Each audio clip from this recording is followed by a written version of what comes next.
ஆன்மீகம் டாக்கிஸ் நேயர்கள் அனைவருக்கும் வீரமணி கண்ணனின் பணிவான வணக்கங்கள். இன்றைய ஆன்மீக தகவல் அருகம்புல்லின் அற்புதம். ஆம், ஞாயிற்றுக்கிழமை அன்னைக்கு நாம் விநாயகர் பெருமான் வழிபாட்டை பார்த்தோம்.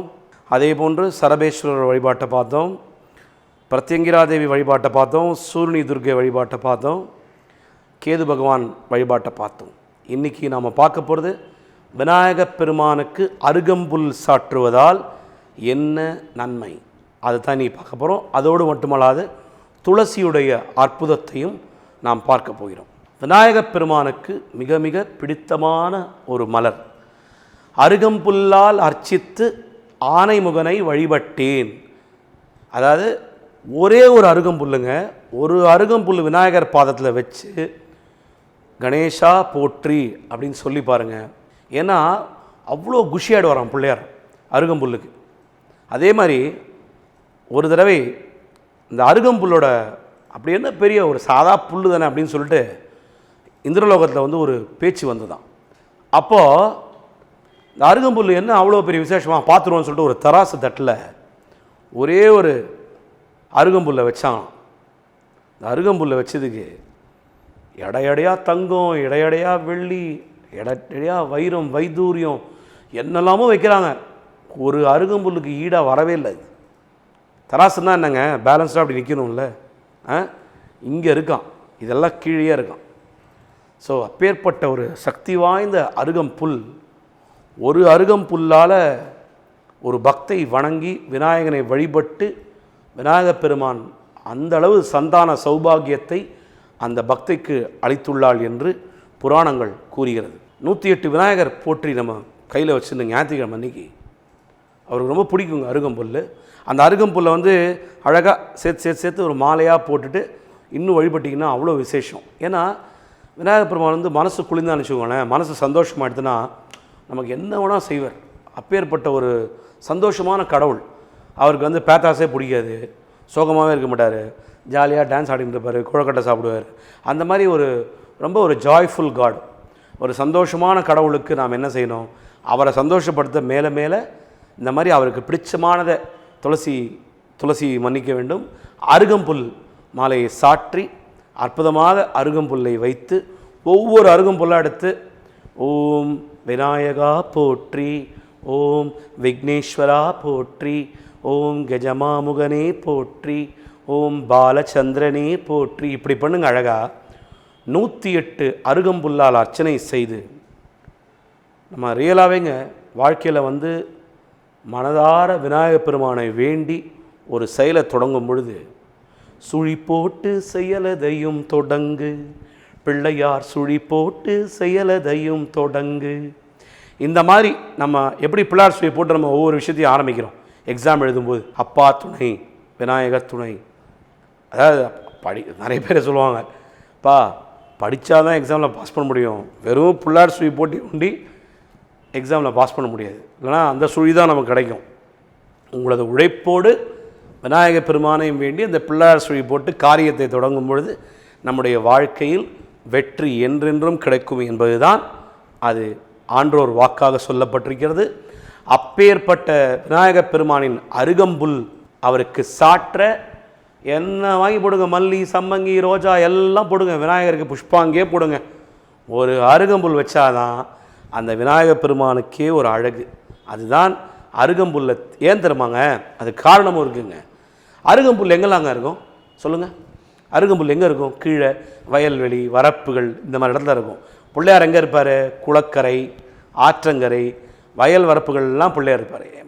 மஞ்சளை பிடிச்சி குங்கும பொட்டு வச்சா அதிலே பிள்ளையார் தெரிவார், சாணத்தை பிடிச்சி சந்தன பொட்டு வச்சா அதிலேயும் பிள்ளையார் தெரிவார், சேற்றில் தாமரை, சேத்துல தாங்க தாமரை இருக்கும், தெரு ஓரமெல்லாம் பிள்ளையார் இருப்பார், ஆத்தங்கரை ஓரத்திலும் அரச மரத்தடியிலும் வீற்றிருக்கும் பிள்ளையார், வினைகள் தீர்க்கும் பிள்ளையார், அருகம்புல்லுக்கு அருளும் பிள்ளையார்.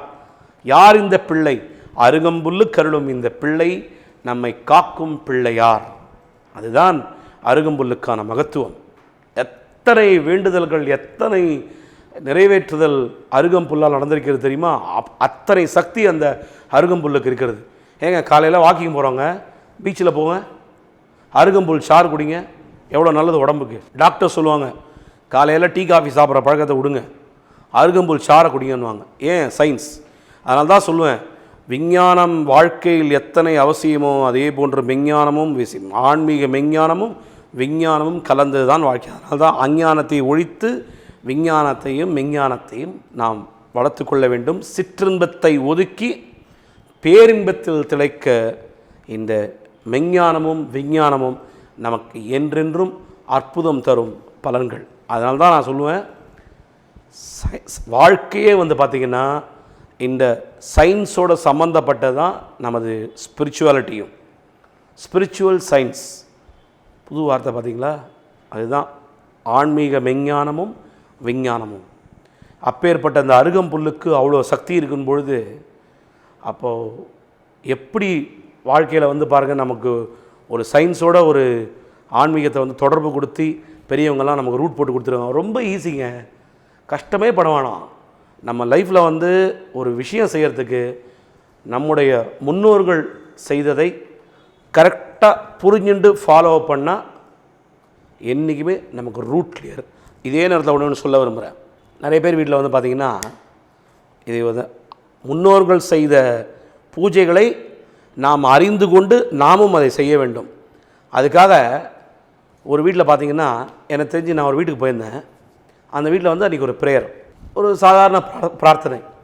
அப்போ என்ன பண்ணாங்க, அழகாக படங்கள்லாம் அடுக்கி வச்சுருந்தாங்க. படங்கள் அடுக்கி வச்சு படையலை போட்டு வெளிலேருந்து நாயை உள்ளே கூட்டு வந்தாங்க. வீட்டில் வளர்க்குற நாயை கூட்டு வந்துட்டு அந்த படையல் போடுற இடத்துல ஆப்போசிட்டாக அந்த நாயை கட்டி வச்சாங்க. பூஜை போயின்றது, பூஜை முடிஞ்சது, பாட்டு பாடி நான் முடிச்சிட்டேன்.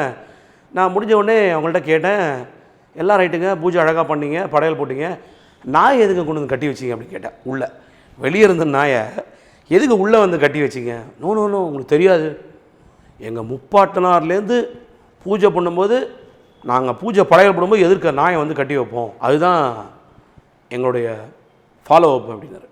ஃபாலோ அப்னா இல்லை, அதுதான் நாங்கள் படுற வழிமுறை அதுதாங்க. வழிபடுற முறை படையல் போட்டு தீபாராதனை கட்டும்போது எதிர்க்க நாயை கட்டி போட்டுருவோம். நான் நினச்சேன் நாயை கட்டி போடுறதான்னு வச்சுக்கலாம். நாயோட தெய்வம் பார்த்திங்கன்னா நாய் வாகனத்தை கொண்டவர் பைரவர்.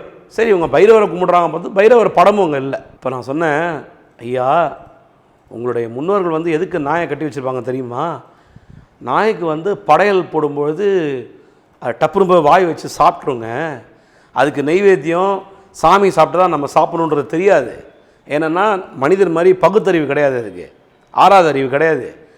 ஆகவே தான் அந்த நாய் கொண்டு போய் அதை வாய் வச்சிருமோன்னு சொல்லிட்டு தான் அவங்க கட்டியிருப்பாங்களே தவிர வேறு எந்த வழக்கத்துக்காகவும் இதை பண்ண மாட்டாங்க. முன்னோர்கள் செஞ்ச பூஜைகளை நீங்கள் அர்த்தத்தோடு புரிஞ்சுட்டு நீங்கள் பூஜை செய்யுங்க, பிளைண்டாக அதை பண்ணாதீங்க.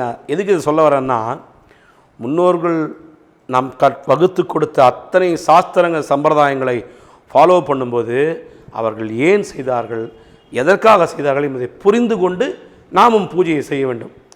அவங்க நாயை கட்டி வச்சான்றதால நீ நாயை கட்டி வைக்கிறதுனால அது பிரயோஜனம் கிடையாது. அது மாதிரி இப்போ இந்த அருகம்புல் வழிபாடு எப்படி நான் உங்களுக்கு சொன்னேனோ, அந்த ஓர் அருகம்புல்லை வைத்து வணங்கினால் கூட விநாயகப் பெருமான் நம்மளுடைய பூஜையை மனதார ஏற்றுக்கொண்டு நமக்கு அருள்வார் என்பதில் எந்த விதமான ஐயமில்லை. அதே போன்று அருகம்புல்லை போல துளசியின் மகத்துவத்தை உங்களுக்கு நான் அடுத்த ஆன்மீக தகவல்களை சொல்லப் போகிறேன். துளசியால் எவ்வளோ விசேஷங்கள், எத்தனை நோய்களை அகற்றும் ஒரு சகல நிவாரணி துளசி என்பதை பற்றியும், வீட்டில் துளசி மாடம் இருப்பதால் எத்தனை நல்லது நடக்கும் என்பதை விளக்கிக்கும் அற்புதமான ஆன்மீக தகவலாக அது உங்களுக்கு இடம்பெறும் என்பதை தெரிவித்துக்கொண்டு, விநாயகப் பெருமானுக்கு ஞாயிற்றுக்கிழமை தோறும் அருகம்புல் வைத்து வழிபடுங்கள். நீங்கள் நினைத்தது நடக்கும், கேட்டது கிடைக்கும். விநாயகப் பெருமான் என்றென்றும் அருள்வார் என்பதை தெரிவித்துக்கொண்டு மீண்டும் மற்றொரு ஆன்மீக தகவலை உங்களை சந்திக்கிறேன் என்பதை கூறி விடைபெறுகிறேன். உங்கள் அபிமான பாடகர் வீரமணி கண்ணன். எல்லா நலமும் எல்லா வளமும் பெற்று வாழ்க்கையில் வாழ்வாங்கு உயர்க என்று தெரிவித்துக்கொண்டு விடைபெறுகிறேன். நன்றி, வணக்கம். ஓம் விநாயகா, ஓம் விக்னேஸ்வரா போற்றி.